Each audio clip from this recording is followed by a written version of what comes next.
Bienvenue à cette émission Expression. Expression pour l'impact, c'est votre émission jeunesse conçue pour les jeunes. Ne savez-vous pas qu'être jeune, c'est un état d'esprit? Alors toi qui nous regardes, peu importe ton âge, tu es le bienvenu. Si vous nous regardez à partir des réseaux sociaux, n'hésitez pas à partager massivement le lien et à vous abonner. Alors ce qui va suivre va certainement vous faire plaisir. Restez scotchés et ne zappez surtout pas.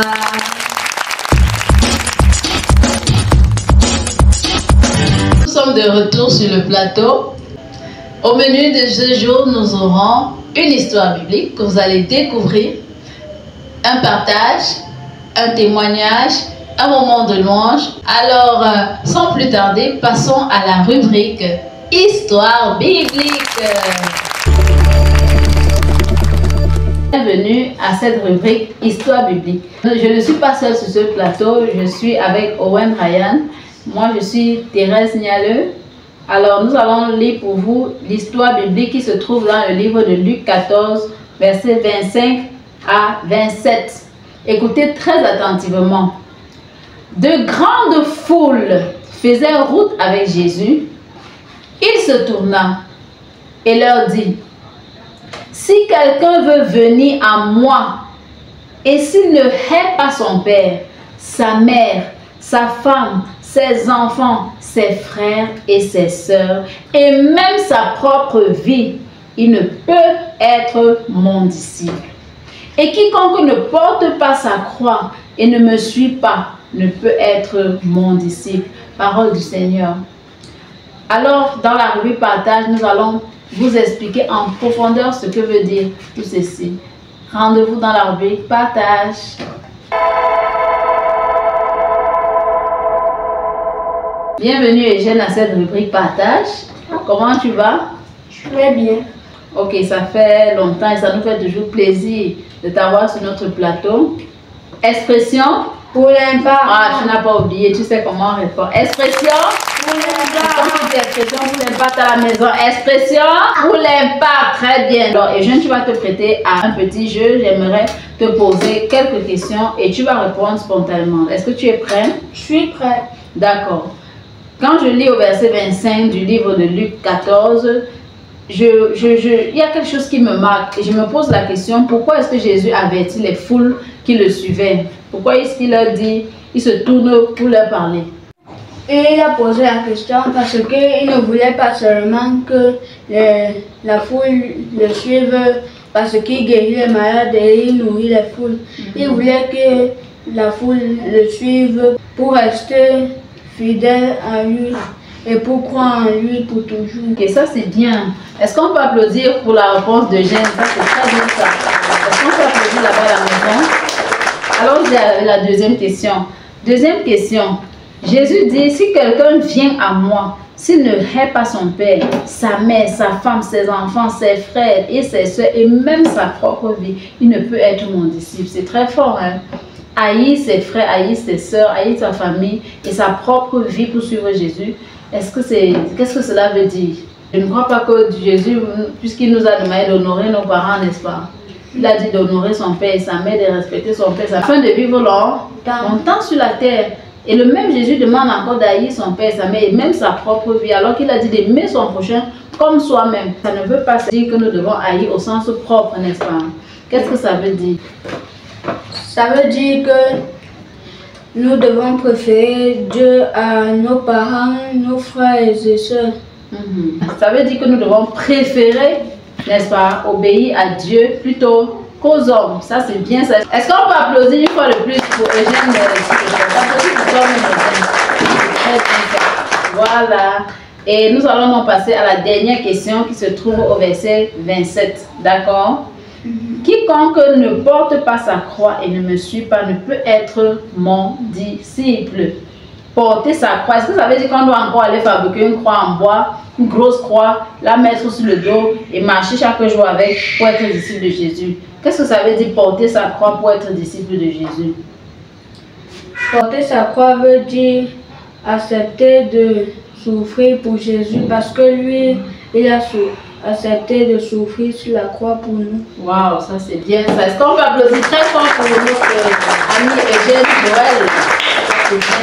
Expression Pour le pas. Expression Pour le pas. Oh là là, oh là là, oh là là. Ce que nous allons retenir, chers téléspectateurs, de ce partage, c'est que la vie avec Christ n'est pas toujours facile. Il y aura toujours des épreuves, il y aura l'adversité, il y aura des personnes qui ne nous comprennent pas. Ça peut être nos parents, ça peut être nos amis, ça peut être nos frères et sœurs. Mais nous ne devons pas reculer, nous devons toujours avancer. Nous ne devons pas nous compromettre pour leur ressembler et faire ce que Dieu n'apprécie pas. Nous devons savoir que on peut être appelé à souffrir même parce que nous suivons Jésus. Et nous devons rester fidèles à Dieu parce qu'il a un plan merveilleux pour notre vie et il ne nous abandonnera jamais. Passons à présent à la rubrique témoignage. Je suis Thérèse Nialeux, très contente de témoigner encore ce jour des merveilles de Dieu dans ma vie. En fait, aujourd'hui, je vais témoigner d'une expérience que j'ai vécue concernant la corruption. Le thème de ce jour parle de comment gérer l'adversité. Un jour, alors que je rentrais du sport, j'étais allée faire du sport avec des enfants. Je les ai amenés en voiture. On n'a pas eu de problème au moment d'y aller.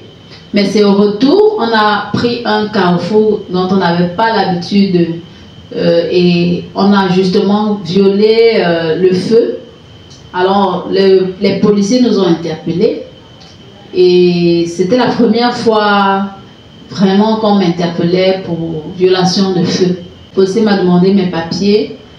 Et bon, nous sommes dans un pays corrompu en général. Quand c'est comme ça, il suffit juste de sortir de ton véhicule, d'aller négocier avec le policier et peut-être lui filer une enveloppe pour alors un billet de 500, de 1000 francs, peut-être même de 2000, selon votre négociation. Et le tour est joué, la leçon est tirée et la vie continue. Mais moi, j'avais résolu dans mon cœur de ne pas me souiller par la corruption. Je me suis mise en prière et j'ai dit dans mon cœur, Seigneur, viens-moi en aide. Et donc, il m'a dit, mais tu sais ce qu'il faut faire? Je lui ai dit, je suis chrétienne et je ne peux pas faire ce que tu veux que je fasse. Parce que si je te donne le moindre sou, je sais plus que je vais prêcher aux autres parce que je suis en même temps évangéliste. Il dit, mais moi aussi je suis chrétien. Je lui ai dit, ça tombe bien, tu vas donc pas faire souffrir ta soeur en Christ. J'ai compris la leçon, c'est arrivé par erreur. Je promets que je vais veiller la prochaine fois au feu. Il dit, non, ça ne se passe pas comme ça. Il m'a retiré ma carte d'identité et mon permis. Il est parti s'asseoir de l'autre côté. Et alors, je me suis mis en prière avec les enfants dans la voiture. On avait porté aussi une soeur en Christ qui était venue faire le sport. Alors, je me suis mise en prière dans la voiture avec tout le monde. On a prié que le Seigneur combatte pour nous. Alors, il m'a demandé de garer plus loin et de revenir le rejoindre. J'ai garé et je suis venue le rejoindre. Quand j'arrive, il me dit, mais tu me dis que tu n'as pas quelque chose à me donner. Je dis, mais si je vous donne quelque chose, je vous ai dit que c'est contre ma foi. Je ne peux pas me compromettre. Et il me dit, bon, c'est ton problème. Tu sais ce que tu as fait, tu as le choix. Je lui dis qu'effectivement, j'ai fait mon choix. J'ai choisi Jésus. Quel que soit ce qui pourra arriver, bon, dites-moi donc comment je peux faire. Il dit, bon, vous allez les payer au trésor. Au niveau de la... En fait, il m'a indiqué où je dois aller payer la somme de 25 000 parce que la punition, lorsqu'on viole un feu, c'est 25 000. Je n'avais vraiment pas ces 25 000, mais je me suis dit, autant mieux rentrer et me battre pour avoir les 25 000, aller payer, que de lui donner 500 francs ou 1000 francs et avoir un problème de conscience avec mon Dieu. Alors, au moment où je me tournais donc pour partir, il m'a appelé, il m'a dit, prends ta carte. Il a déchiré la contravention qu'il avait déjà signée. Il m'a remis mes dossiers et j'étais tout émue parce que le Seigneur venait de faire vraiment un miracle. En tant qu'enfant de Dieu, ce qui m'a marqué dans cette expérience, c'est que j'ai déclamé mon identité dès le premier abord. Quand le policier s'est approché de moi, je n'ai pas attendu que la conversation a évolué avant que je dise que je suis chrétienne. À peine il est arrivé, j'ai déclamé mon identité pour le casser et pour orienter la conversation d'une certaine façon.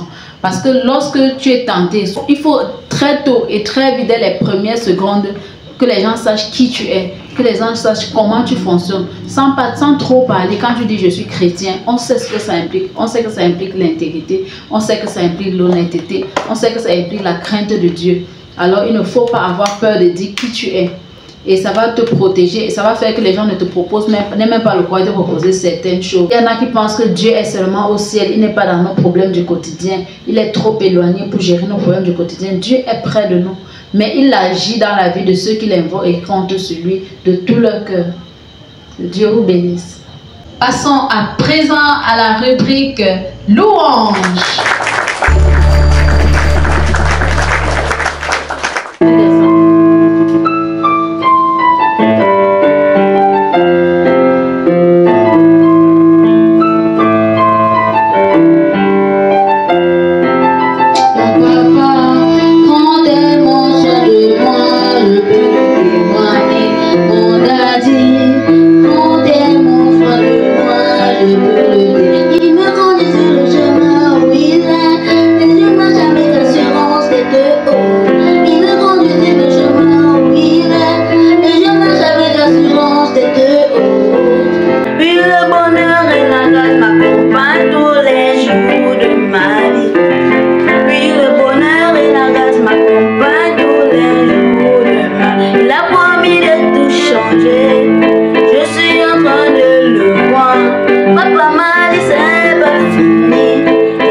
Chers téléspectateurs, c'était un plaisir de vous retrouver encore une fois de plus pour partager avec vous sur le thème « Vaincre l'adversité ». L'adversité n'est jamais facile, on se sent rejeté, on se sent marginalisé, mais nous devons tenir ferme parce que Jésus a dit, si nous voulons être ses disciples, nous devons porter notre croix et le suivre. Ce ne sera pas toujours facile, mais sache que tu n'es pas seul. La Bible a dit, invoque-moi au jour de la détresse et je te répondrai. Jésus l'a dit et il le fera si tu l'invoques de tout ton cœur et si tu résous dans ton cœur, comme Daniel, de ne pas te souiller. Que Dieu te bénisse et rendez-vous la prochaine fois. C'était Expression pour l'Impact.